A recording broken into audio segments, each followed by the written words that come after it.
Okay. Welcome. I just wanted to take a moment to welcome in our special guest, Dr. Natalie Edmond. Uh, and I'm going to take a moment here just to read Natalie's bio and just wanted to welcome everyone and thank you so much for joining us on this beautiful Friday afternoon in Northeast Pennsylvania, where we are. So I hope that you're also getting some sunshine wherever you're dialing in from.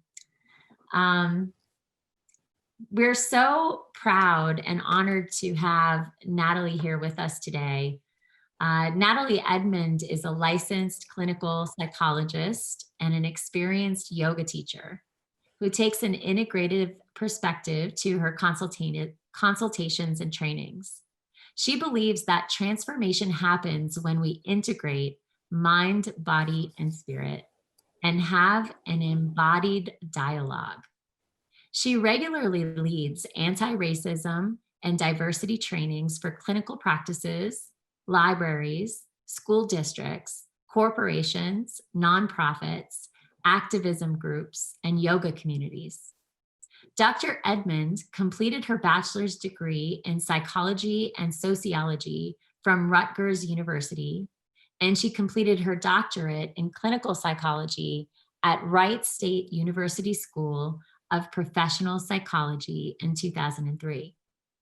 She has been intensively trained in mindfulness-based approaches to therapy, which include dialectical behavior therapy, attachment-focused EMDR, sensorimotor psychotherapy, and various yoga traditions. She completed her 200-hour training in 2015 at Honor Yoga Hamilton in New Jersey. She completed her 300-hour training at Main Line Yoga Shala in Philadelphia. She teaches meditation and leads trauma-sensitive yoga teacher trainings. She was director of Princeton House Behavioral Health Women's Trauma Program for 7 years, associate executive director of child, adolescent, and adult PHP IOP programs for 3 years, as well as a psychologist at Princeton University Counseling Center for 5 years, prior to opening her group practice, Mindful and Multicultural Counseling, in Ewing, New Jersey.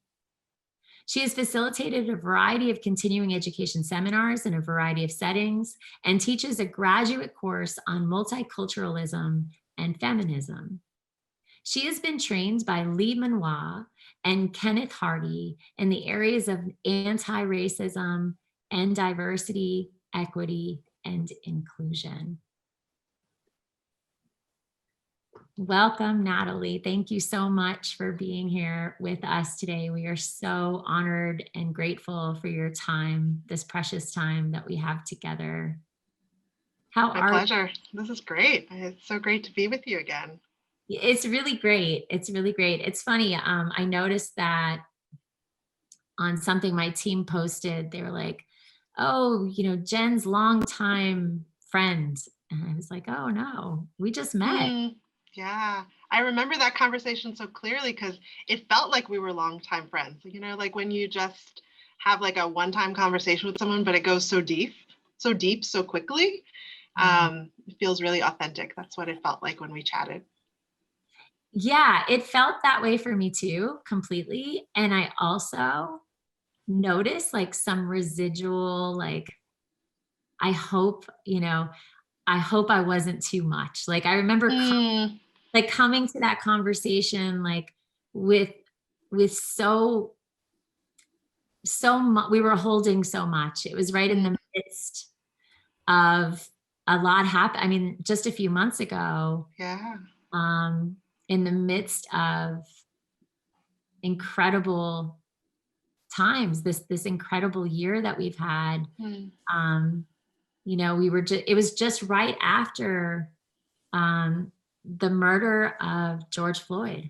Yeah, I think so. And I think it's so interesting, our own perspectives, because for me, it felt so refreshing. Like it just felt like a real dialogue when it feels like so often we go through pleasantries and it just felt we just like dove right in and we're just like showing up in more of our full selves, which to me is really nourishing. Yeah. Yeah. It felt, I think Paula, if you could mute your mic, there's some feedback coming in that's pulling me. Let me see if I could. Hello, Paula? She muted herself. I could. Oh, there we go. Okay. Okay, better. I was seeing that picture of you instead of you, so I wanted to make seeing on the screen.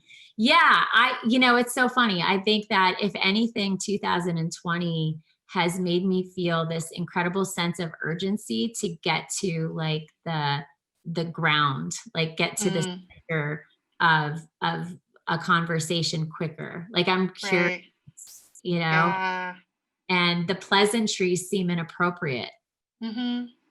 Yeah, I so hear you. It's interesting because today I almost forgot, but so this on one of the beauties I think of Facebook is like it gives you like memories, like remember this time 3 years ago, and so it popped up on my feed, and today is 3 years that since my mother passed away, and so it was a picture of myself, my mom, my sibling, and my daughter, like shortly after she was born 10 years ago.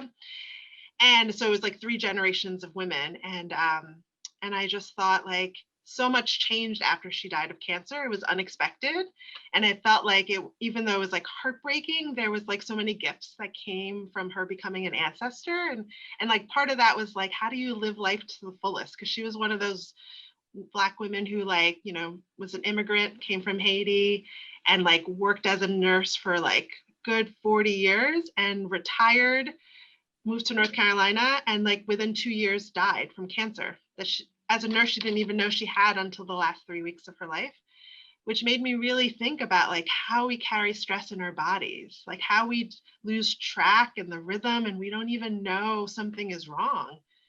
And also how we could work so hard. Like I remember she was like, I'm going to work until like my full retirement so that I can like have as much money as I can. And then like 2 years and she was gone. Right. And so thinking it just like a reminder of like, what am I putting off? What's not real? What's not a full body yes that I can start doing now and not say I'll do it when I retire. Yeah. First of all, I have so much here because I don't know if you know this, but my mom is a nurse. No, I didn't know that. And she's still working. It's that same story, right? And I hope she's listening.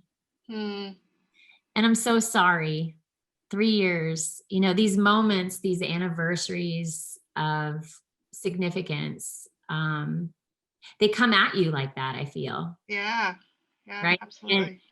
And it feels like, yeah, this full body yes that you explained, like I'm just still like, I feel like I could feel the energy of that settling in this because there moment. for so long I didn't let myself have full body yes. I was like, yeah, I could make do with that, right? But it's like if like day after day, it's like, well, I could get by. Then at what point is it like I'm just gonna like fully yes, right? If it's like a moderate yes, then it's probably a no, right? And so like how do I say it's okay to say no? Like even opportunities, like it's okay, like if I check in with myself and it's not saying, yeah, I'm excited about this, then why am I doing it? Like, which, sometimes we have to do that. But if that's like taking up a good percentage of our life, then like I feel like something's off. Right. And I'm curious, like, because you mentioned even in your bio, you mentioned and you call it the embodied dialogue. Yeah. It sounds like a training up, like you could Yeah, absolutely. Yeah. And it's interesting to see my evolution as a psychologist. So when I was in graduate school, I was so in my head, right? Like so many of the theories I was drawn to was all about like, how do we think differently? And then like, as I started to be a trauma therapist, I was like, well, thinking is important, but there's so much below the neck that is informational, right? So like, what is my heart rate telling me? What's my breathing telling me? How am I carrying myself, right? It wasn't until my 200-hour yoga training that I remember that my asana lead teacher would often comment on my rounded shoulders, Mm. right? And so like this idea of like, that's how I used to walk around life, was like that, like put your head down, kind of make yourself invisible, especially as I was navigating predominantly white spaces. It was kind of like, be that model minority, like don't make waves, like try to just be that good person, like work hard. And then like, as I start to lengthen my spine and draw my shoulders back, and I start to see how I unconsciously do that, it's been really powerful to see the shifts.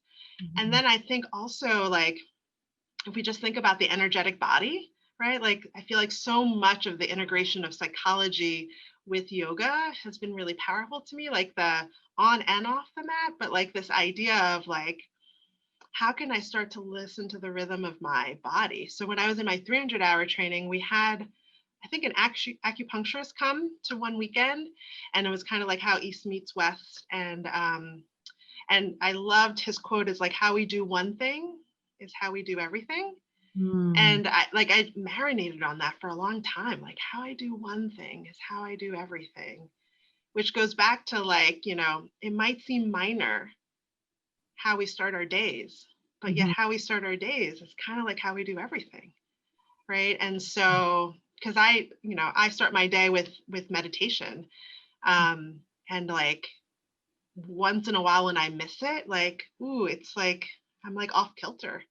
And Mhm. so like that rhythm, that routine. But back to this acupuncturist, he had us do like the elements, Mhm. and looking at how that impacts like organs and things. And he was talking about like, I guess like I was like wood.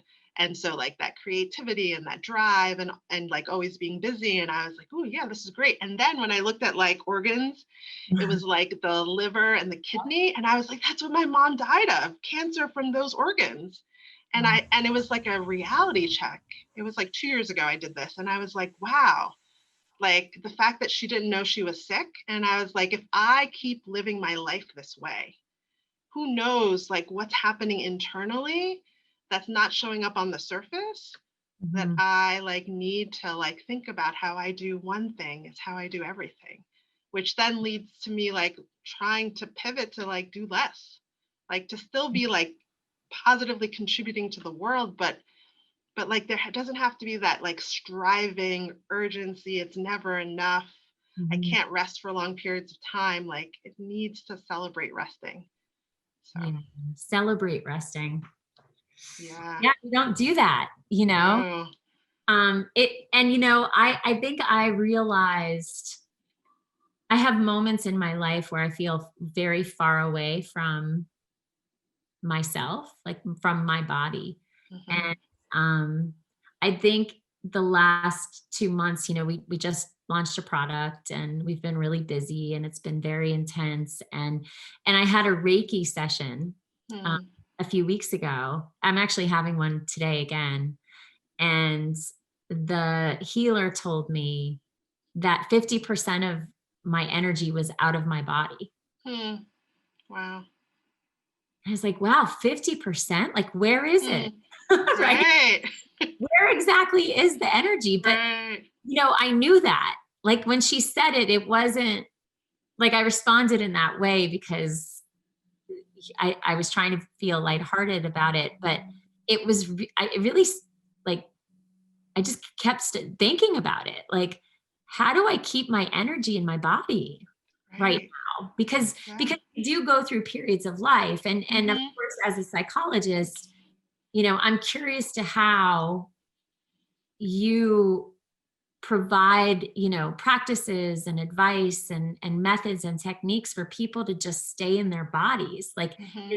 does that come up for you? Oh yeah, a lot. And I think about like the more that I've done it in my own personal life, the more I've been effective at bringing it up with clients. Mhm. So I just think about like, how do we even just start to have mindful moments in our day? Mhm. And how do we even in therapy, so often when people start working with me, I say I do a different kind of therapy, right? That most therapies are about all the content and the talking, which is important. And that we have to start to check in with the body and what it has to say, or even just noticing slight changes in the rhythm of our breath, or the sound of our voice when we start to talk about things that we're holding on from our childhood, like old ways of being and patterns and hurts and wounds. And so like I start really slowly, because it could be really threatening to be with one's body, because I often think that the body doesn't lie. And so like when we start to tune into it, I often joke about like becoming friends with our emotions and becoming friends with our body. Like that's what I'm trying for in therapy, is helping people become friends, right? That it's not always going to be joy, right? And how can we be friends with the others? Because no emotion is bad, right? They're all informational, right? They're all a different kind of energy. And so how do we start to see that as like messengers that need tending to? And that if we tend to it, we can really liberate ourselves. Yeah. Yeah, absolutely. That I was reminded of Jack Kornfield, one of my teachers, and he always talks about loving friendliness. Yeah. When he describes metta, and this friendliness towards ourselves is often some of the hardest work that we do. Absolutely. Yeah. And so I try to bring that to all that I do. So like, you know, at the bottom of my signature in my email is, may you sprinkle kindness wherever you go. And I think about, like, I spend half of my week doing anti-racism trainings and workshops and consultations, and I bring friendliness into those arenas, because I think to have real authentic dialogues about race and our history around racism in this country, and all of that, it takes like vulnerability plus also kindness, right? Because, you know, to be vulnerable and to be met with shame and humiliation, that is not going to foster more dialogues. Right. And so often I think that the anticipation of shame, because shame's a hard one. Yeah. Right. It shows up and it's very uncomfortable. And yet it's a part of this human experience that we're all having. Absolutely.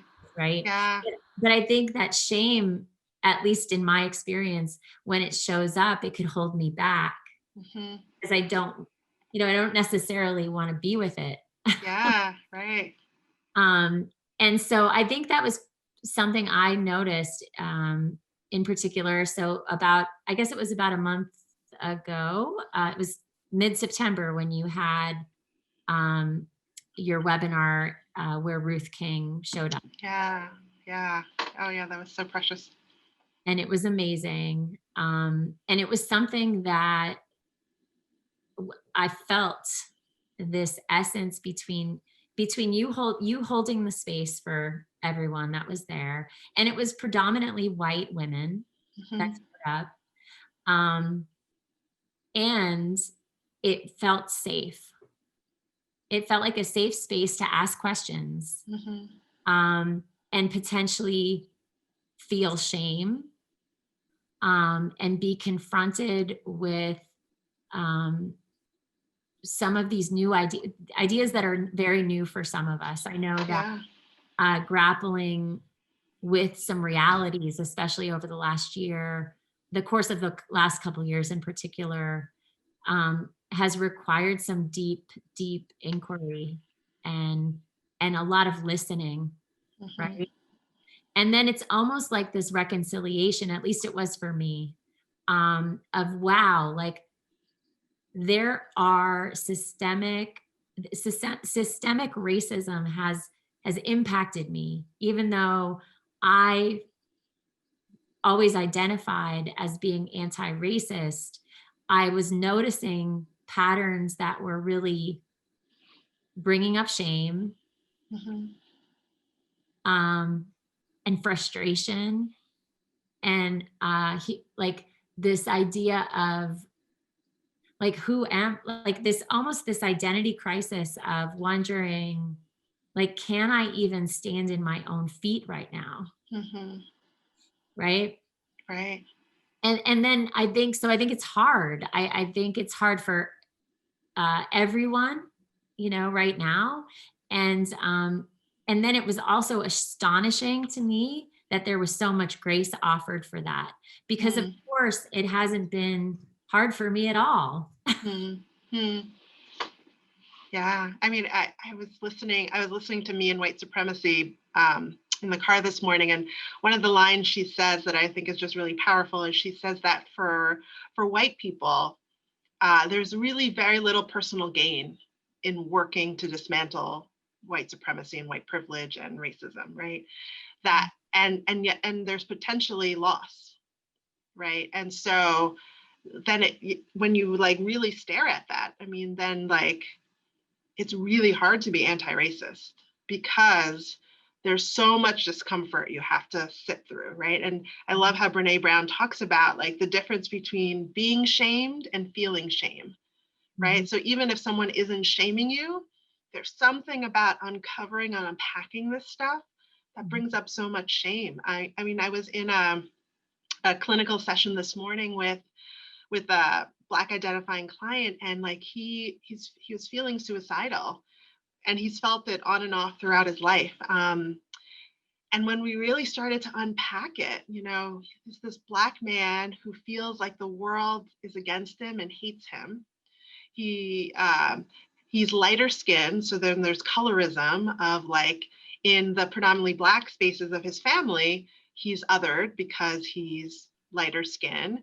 And then at some point his family gained money, like they like rose in social class, so they moved to a predominantly white area.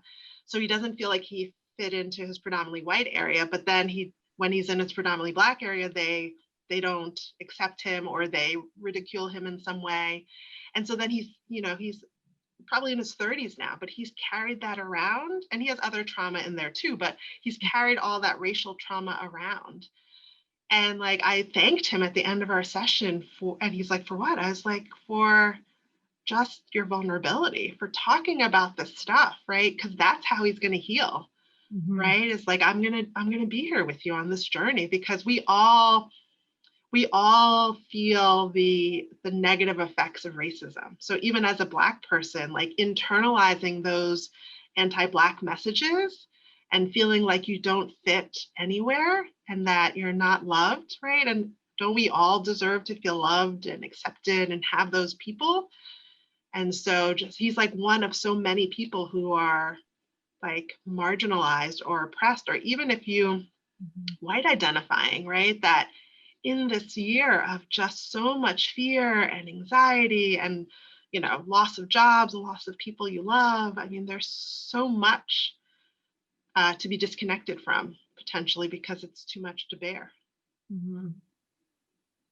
Yeah. And there are days that it feels like too much.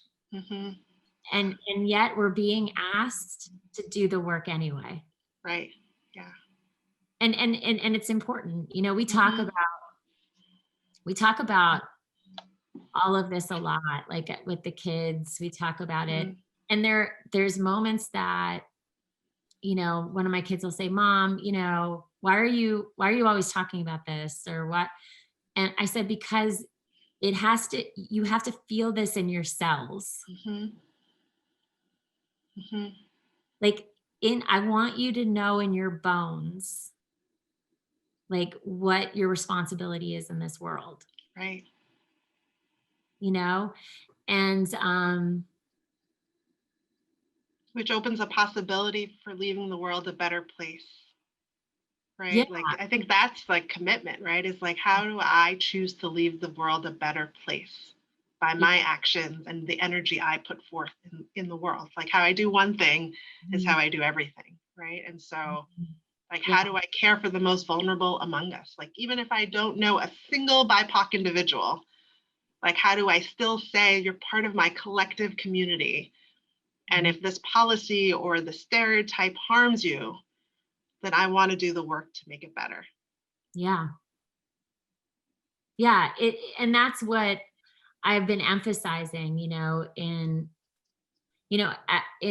my platforms, where I have a voice, where I can speak, like every decision we make has to include diversity and inclusion and equity. So it has to be every decision. I sit on a local board, and we put together a diversity council, and we were meeting last month, and we were talking about like the things we're doing, right, to become more inclusive in our community. And there were like these milestones over the next year of specific events that were being really focused on BIPOC communities. Mhm. I was like, wait a second. I interrupted and I said, no, like this, I'm sorry, this is not why I'm on this, that I volunteered my time. Mhm. What we need to be talking about is every single event on the calendar. And is this event equitable for all the people in our community? Is Right. everyone represented? Right. Right? And until we're having those conversations in every meeting with sitting around every Right. table, in every gathering, it doesn't. And so I think that's really and it also isolates. And then I think like what I'm noticing is then people just want to kind of like, oh, you know what? We don't want to talk to her because then, Mhm. right? So it's interesting. Like I'm noticing it. I'm noticing Mhm. like I'm not being included in certain Right. circles, maybe, which is fine, you know. Um, but I guess I'm curious to know how, with your work, um, what is the path forward, and how do we get everyone thinking that way together? You know, when Right. does that become not um, obnoxious, or I don't know. I don't know Well, how. well, it's interesting. I guess I have like multiple prongs to that. So I think like one is I think you're exactly right. Like it's not true diversity, equity, inclusion until it's happening all the time in every discussion in every room, right? And I think like part of white privilege is if you're in a room that doesn't have certain people represented, one, how do you name that? Two, how do you center or include their stories so that their interests can be part of the conversation?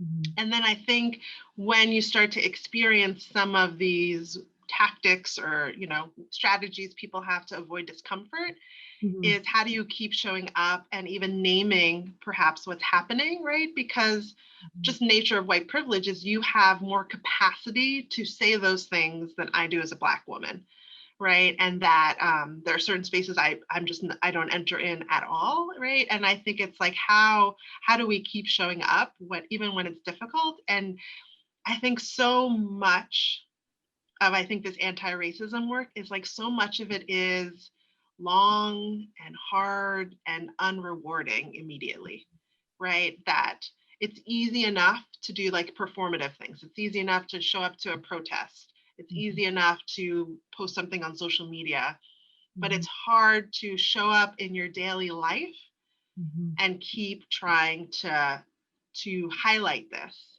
and sit in discomfort, because Yeah. we as humans tend to try to avoid discomfort as much as we can, and that's part of privilege, right? Is that I can avoid certain discomfort. I can be buffered from some of that stuff. Yeah. Yeah. So I think, When we could choose to close the door, right? yeah, That's privilege. yeah, absolutely. When I can say like, I'm exhausted, this is too much for me, right? Like I'm going to take a break, right? That some people do not have that luxury because it's their life, right? And so thinking about the ways in which our daily practices, right, whatever that might be, our spiritual practices, our yogic practices, whatever those are, like how do we check in with ourselves on a regular basis to do that self-inquiry work, to do that clarifying of like, what are my values, what's showing up in my life, what are areas that I'm avoiding, and we can recommit again and again and again. Yeah. Begin again. Absolutely. And I think having something to ground you helps. I think about I'm hearing so many clients and colleagues talk about being so anxious as the election is coming up. And I feel so not anxious. I feel so grounded. And part of that is I'm just using all the yogic practices. I'm like, I'm breathing into this moment as it is, right? Nothing is, as Ruth King says in her book, which is kind of like a lot of like the Eastern philosophy, it's not permanent, it's not personal, it's not perfect, right? And as long as I stay in the here and now, what is there to be afraid of, right? The lion isn't right here in this room with me, right? I can't say what's going to be in like a month, but right here, right now, it's okay. Yeah, we're together and beautiful, virtual, amazing, amazing. Right. Yeah, I feel it's amazing that connection that you could have over Zoom. Totally. Yeah, I'm shocked. Like when I started doing these anti-racism workshops via Zoom, like I think the first one I had scheduled, I was supposed to do like a 7-hour racial issues in the therapy room seminar. And they said, do you want to still do it via Zoom? And literally, I think this was like beginning of April. I said, no, I don't think it's going to work via virtual. But I've done so many anti-racism workshops and it's totally fine. I mean, like there are things that I would be able to do that I couldn't do virtually, but like the intimacy and the safety and the deep dialogue, that still all happens. Yeah. I'm really, I keep Zoom and all the people that work there in my prayers. Yeah. Our whole company, depends on Zoom, feeling okay. I'm like, gosh, I hope they're taking care of themselves. Right. Right. So busy. They must be Yeah. I was curious about, so this groundedness that you're experiencing right now. And I agree with you. I think my practices are helping. I don't know what I would do without my daily practices in this moment. Because, and maybe they're only rooting down 50% of my energy, but at least that 50% is still there. Right. But, Yeah. so I'm curious, like, what are your daily practices? What are the practices that feel really life-giving right now? And Yeah, it's so interesting. Like I would say like the one consistent one is that I do I have a daily like a sitting meditation practice that I do like first thing in the morning. I'm like an early riser, so I'm usually up between 4 and 4:30 a.m. That's just like my inner rhythm, non-alarm related. And I go down to my couch and I meditate for those 10 minutes. It used to be more, but 10 felt just right. And it felt sustainable. And then depending on what's happening in my life, I might add things to it, right? Like, so sometimes I jazzercise. So I usually do that a couple days a week because like I am someone who like is naturally like calm, like I think I'm just wired that way. So I often need to do things that energize me and like, and right. And so it's kind of like we talk about the gunas, right? And so like, how can I be a little bit more rajastic at times, right? And so jazzercise, like that dancing cardio kind of thing, like helps me like do that. And other days I need like to be on my mat, right? And then other days I need chanting, right? And so I think about like last year when I was going from a solo practitioner to expanding to a group practice ownership and hiring employees, I was terrified. I mean, I was terrified. I was like, why would I do this risk? I know I'm doing this risk, but like there's so many unknowns. And so I started chanting every day. I was chanting to Ganesh. And so I was doing like the Om Gam Ganapataye Namaha every day. And it was so interesting because it helps stop the chatter, right? Like part of the reason I'm not anxious present day is because there isn't the storytelling, right? The storytelling causes the anxiety. But like, so when I was like chanting, I was just like, every obstacle that arises, it's there it's just a lesson, it's a teacher. And also that I have tools to like ride all of this stuff out. And so I probably did that for like 40, 60 days. And then like that got me through that period. And then I switched to a different chant that was much more like ease and flow and creativity. And like I did that for probably 40 days. That's beautiful. So like it's kind of like, what's the season of my life? and what do I need? So this is like the meditation is like the grounding, no matter what, I'm going to do this. But then it's like, well, maybe I'm like, have been meditating on my couch for years. Like I've tried to I've created meditation rooms. I've like lit the candles. I've sat on the zaputa. I've done all of that stuff. And all of it felt like I'm doing this because I think this is what I should do versus like my body says, yes, On the I couch. like this. Yeah. Yeah, it's like, Get on the couch, Natalie. yeah, this is what it's going to be, right? But it's so interesting the stories we get in our heads about like, Oh, yeah. but to do it properly, you should do it this way versus I'm a householder. Like, this is the practice that brings me joy. And Yeah. we don't have enough joy in our life. So Mm. if this gets me to meditate every day, this is what I'm going to do. Yeah. Oh, I love that you remember the joy. Because, Yeah. I think as a Buddhist practitioner, and we could get really serious. Like I could be very serious. I could spend a lot of time in serious, contemplative, heavy, like Right. thinking, right, about suffering and, Mm-hmm. the evolution of consciousness and these Right. big, Oh, yeah. right? Totally. And then I remember last year I did a internal family systems is a method I've done a lot of work with. And my primary teacher, Sarah Powers, was working with me. And out of that session, I realized that I, I'm not fun, Hmm. like I realized and my husband will sometimes tell me this, right? Like he'll be like, lighten up for God's sakes. Hmm. And I think it was this moment where I was like, wow, I really am not bringing in enough lightness and joy and Mm-hmm. it's so important. It's so Mm-hmm. it balances everything else out, Right. um, Yeah. these heart practices really open us Mm-hmm. to the joy because it's always like I'm thinking about this window. I'm sitting in front of a window and my Hmm. favorite tree is right here.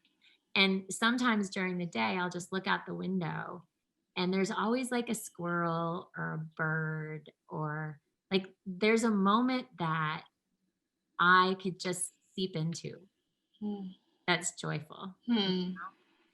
And we have to remember to do that. Yeah. Especially in these moments of Yeah. 12 days before this wild election, like in the midst of a, mental health crisis, in the midst of Yeah. the pandemic, this virus that's now, these numbers are going up again. My kids are schooling, it's pretty wacky. Mm-hmm. Yeah. So I Yeah. think that's such good advice. Mm-hmm. Yeah. And I think about how one of my meditation teachers, Lauren Roche, he talks about like a lot about this like monastic tradition of meditation versus kind of more the path to intimacy or householder meditation. And this idea that, those of us not living in monasteries need to find practices that nourish us, that Yeah. enliven us, that follow the rhythm of our bodies, of our spirits, that allow us to like reconnect to a sense of joy, right? And so, which like I felt like when I started studying with him years ago, that it like opened up the doors of possibilities. Like versus like I had already started to do it a little bit, but it felt like I didn't get like the stamp of approval of like that this is legitimate, like a legitimate practice. And so like teaching that to my clients, right? That knitting could be a meditative practice, right? Gardening, playing music, right? Like playing with your kids. Mm-hmm. I teach the spirituality seminar and I talk about like the sacred, right? Mm-hmm. Like how do we find the sacred in our daily life, right? I love how my yoga teacher talks about like even if we think about making lunch for our kids, right? Like that could be monotonous, that could be aggravating, or you could see it as an offering, like you're trying to nourish them, right? If you think about like making the bed, Mm-hmm. like everything could be sacred. And Yeah. just that's the attitude we bring into the activity. And even if we think about, can we see everyone, every human being as sacred? So even if I don't believe with your beliefs, can I still see you as sacred? Because if I see you as sacred, then I'm going to treat you differently than if I see you as just an enemy. Oh, yeah. we have tons of questions, I'm noticing. And Mm, so I'm thinking, this is great because we do usually get questions, but we have a lot of questions. So mm. I want to bring some of them in if that's okay. Yeah, yeah, absolutely. So everybody loves your full body yes. There was a lot of, Mm, yeah, so I'm yeah, thanks. Yay. that. And yeah. Olivia Clark, who's coming in from the UK, um, Ooh. asks, our wisdom is in the body. A Western civilization is built on being proactive. We've lost the art of non-doing. Mhm, Living in a patriarchy for centuries has divorced us from the nuanced wisdom tone of the body, which mhm. can be life-saving and life-enhancing. Yeah, love that. Yeah, and I think this culture of rest, I've started following the nap ministry the last couple of months, and I just love how they talk about rest and how like rest for so many people is an act of resistance, right? Mhm. Because we live in a culture that is all about how you can produce more, Mm, and how every moment is needs to be accounted for. And mhm. like and I think also in this like world of like working from home for a lot of people, there is less boundary between when I work and when I'm home, because Yeah, home we're totally. already home, right? And so Yeah. um so how do we like have definitive boundaries around rest, Mhm. and how do we schedule that into our calendars and keep that as sacred time? Oh, that's beautiful. The nap ministry. Yeah. Yeah, it's great. Yeah, I love it. I was like, at first, at the beginning of the year when I started, I was like, I was still in the busy, busy, busy mode. And I was like, really? This much napping, this much resting? But Yeah. now I'm like, yeah, I don't do enough of it. Yeah, Yeah. I don't do enough of it. We had a guest on uh oh, I'm not going to remember her name now, in July, and she's a Dharma teacher, Hmm, and she was talking about like go lay down. hmm, She said just go lay down. hmm, And it was funny, and I'm a big napper, by the way. Like I will sneak in 10-minute naps, 20-minute, like whenever I can. hmm, I need it. I get up early. I'm also like that early hmm, this morning person. So if you hmm. hang like 4:30, Oh yeah, totally. I'm good to go. But I get tired in the middle of the day. So and I the day we launched the platform, I really hit a wall and I laid down and I was out cold for like Hmm, an hour. I missed a meeting. I mean, hmm, whoa, I really, needed that. So hmm. I agree, like we're not resting. Right. It's incredible. Yeah. And we're not following the rhythm of our bodies. Like, so it's been interesting. Like mid-year this year, I became fully self-employed. Mhm. And it's been so interesting to start to find out what my ideal work schedule is. Yeah. And so, and not what I think it should be, but what my body actually tells me it is. Like I have much more energy in the first half of the day. And I Mhm. kind of like go into that low energy mode in the afternoon. And Mhm. so, like, even if I took a couple of hours break, Mhm. right? Or if I was just done, right? Like, how can I give myself permission to do that? Mhm. Right? That like we are kind of in this, it's not, I don't know what the right word is, but like we are working based on parameters outside of ourselves. Like Mhm. we have to work 9 to 5, but which might work for your body, but for some people they're more night owls, other people they're more morning owls. And so like how do we start to reconnect to our Yeah. natural rhythm rather than trying to force it into something that it's not designed for? Box, exactly. And we do that to Yeah. our kids, Yeah. like intense Yeah. ways, right? Yeah, absolutely. I don't feed my kids lunch because I don't eat lunch, but I'm just like, listen, when you're hungry, like let me know and I'll feed you, but I'm not Mm-hmm. gonna force you to eat in the middle of the day if you're Right. hungry. Right. Yeah. My mom will come and she'll be like, ah, Right. feed your kids. And so I think, it's nice to hear this feedback because Mm-hmm. I really believe it. Like like I want them to listen and tune in to what it is that they need. Right. And we don't let kids do that as much as Mm-hmm. we do. Right. Yeah. And Um, I think that harms the people who it doesn't work for them. mhm, Right. Like it's kind of like, I mean, if we go back to diversity, equity, inclusion, mhm, right? For the people it works for, keep doing that. But Mhm. what about everybody else who it doesn't? Like if I think about like even like school stuff, right? There's Mhm. some people who are thriving with remote learning, remote work, and there are other people who aren't, right? And it's just like, Right. what's your rhythm?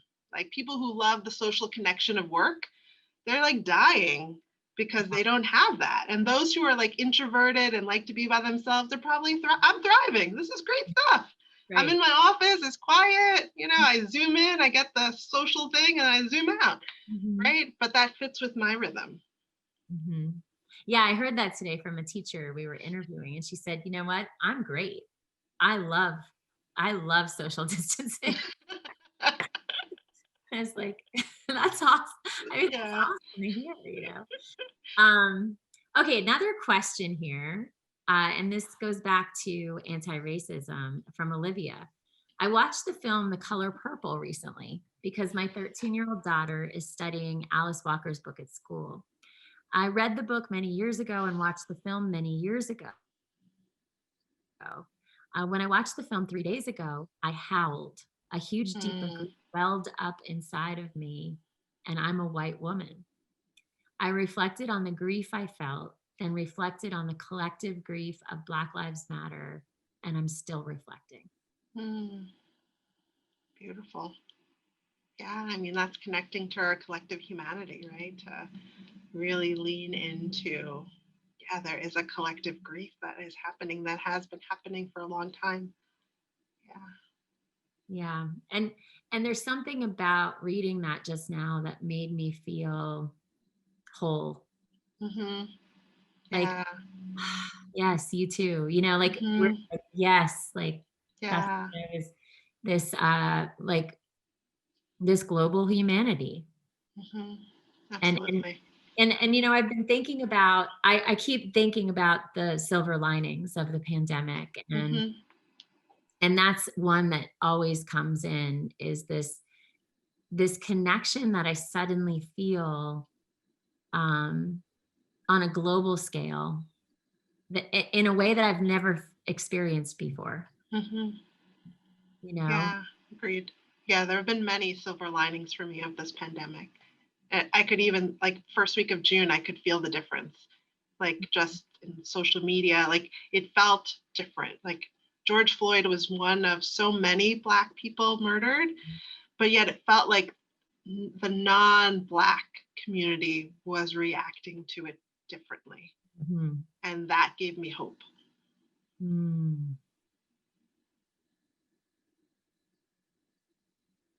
Because that apathy, that silence, that non-acknowledgement of the collective trauma of seeing someone who looks like a family member being murdered in public, like that is devastating, right? And so like to feel like it's being witnessed and that this needs to change and that more people believe that is like really hopeful. Do you still feel hope? Yeah, tremendous amount of hope. Yeah, because it's kind of like that performative allyship, right? Like it lasts for like a little while, but and some people who were more outspoken maybe in the beginning who have died off, but there's so many more people. Like the number of people who come to my anti-racism workshops, or who schedule it for their teams, or the dialogue is different. That feels real, right? And I'm a big believer that we're not going to change everyone, and we don't need to change everyone.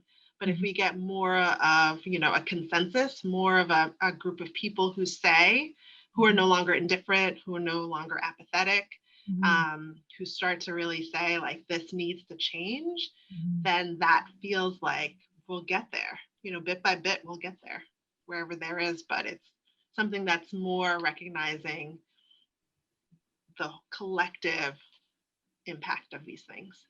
Mhm. I mean, just listening to the debate last night where candidates were talking about racism, Mhm. systemic racism openly. It didn't feel performative.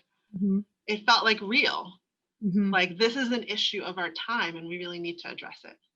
Yeah, I And feel not in a politically correct kind of way. yeah, there was something about last night's debate that I mean, there were a lot of differences, obviously, from the first one, Sure. right? Yep. But I agree. The I agree. I think that it felt like a pivotal. It felt like the most important discussion, Hmm. and that was incredibly different. Right. And Yeah. for my biracial kids to see that and hear that, right? Mhm. That these issues matter, Yeah. right? And so versus we know it matters in our household, but nobody else is reflecting that it matters. Mhm.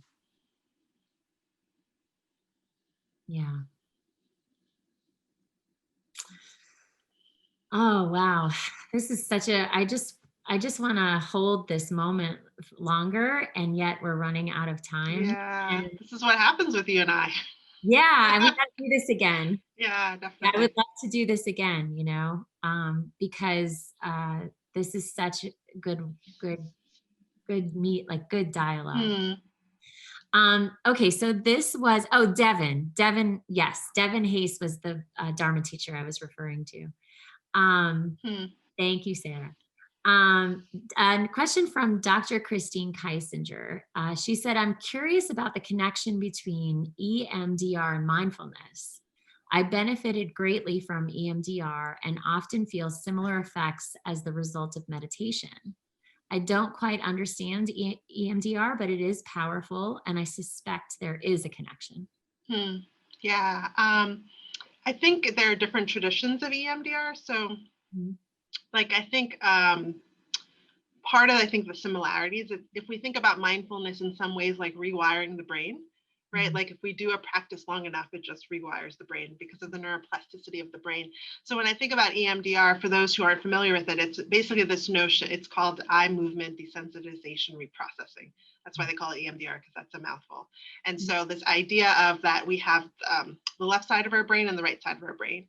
And the left side of our brain is very logical, it's oriented to time, it's very much about like things having a beginning, middle, and end.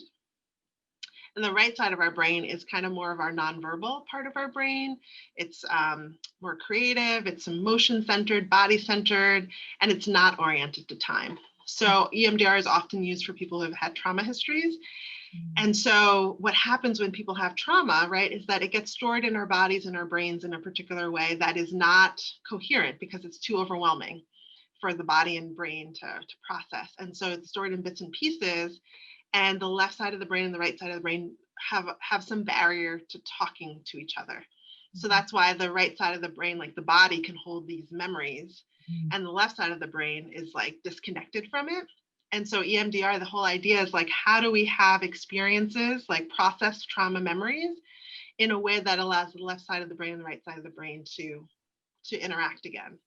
Um, and so I think like the process of EMDR is in my mind similar to certain kinds of mindfulness activities because it really helps to like light up parts of the brain, right? That, maybe never were developed or that, weren't conditioned or reinforced. And so I think it's really powerful in that way. And yeah, I've heard a lot of people who've had really positive experiences from that. There's also a level of imagery to EMDR, which like depending on the mindfulness practice you're doing, like that guided imagery can be really helpful for some people. It's beautiful. It sound like when you were describing it what came to me is integration, Yes, that's very much what it's about. Yep. right? And Yeah. maybe that's the similar, like mindfulness for me, my mindfulness practice is about integrating. Hmm. Absolutely. Yeah, yeah. Mm. Um, what gives like what practices, just to end with, are giving you life force right now? Like what Mm. keeps you going, and how do Right. you like what advice could you give as like a last little gift to our audience today, Hmm. on one thing they could do in this moment, and it doesn't necessarily have to be a practice, that keeps them connected to moving forward and not Right. feeling stuck. Yeah. I mean, I guess the two I think, which to me are fairly similar, is like a gratitude practice, and also like this idea of sacredness, like both of them together. So like an activity that my family and I do every night is called Circle Time, where we talk about the highs and lows of our day. And I really, that's a sacred time that we've been doing that for like almost a decade, I think. And it's really helpful at the end of so I have all these practices at the beginning of the day. And so at the end of the day, it's really great to be in that relationship, processing the day. And it's interesting, like what comes back to me, but it's also really great to like, to honor the things that are hard, but also the beauty that's still there in life. Right. And so like I think we can get so swept up by all of the pain and all of the suffering and all of the things that we perceive as wrong, and we forget, all the things that are happening day to day that are wonderful and miraculous. I mean, to be in this pandemic for however many, 7 months, 8 months, however long we've been in this, and to still be living, still be able to get groceries and food and all this other stuff. I mean, that's really powerful to me. And all the people who are working and doing things, and the teachers who are adapting, and all of that to me is like humanity is resilient. Like we evolve, and even though it's painful, we're going to evolve to the next iteration. And like, I'm going to stick around as long as I can to see what that looks like. Yeah. Yeah. That's very. And I think about our yogic practices, right? Like part of it is the churning, like the uncovering, in order to create space for light and other things. And so you can't have that amazing wonder and awe without some of the crappy stuff. Yeah. Yeah, totally. The lotus. Absolutely. Yeah. Yeah. Well, Natalie, we are at the end of our hour together. I want Yeah. to be respectful of your time and respectful of our audience's time. We've enjoyed your presence so much today, and I am so looking forward to the next time we could do this again. But until then, how do people reach you?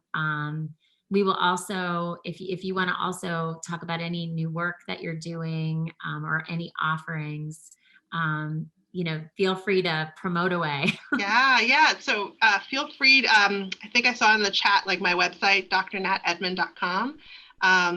That's where you can find me. You can find me on Instagram at Dr. Nat Edmond, and Facebook as well. And so like my website has all that information and upcoming trainings, mindfulness, anti-racism, lots of ways to connect. For sure.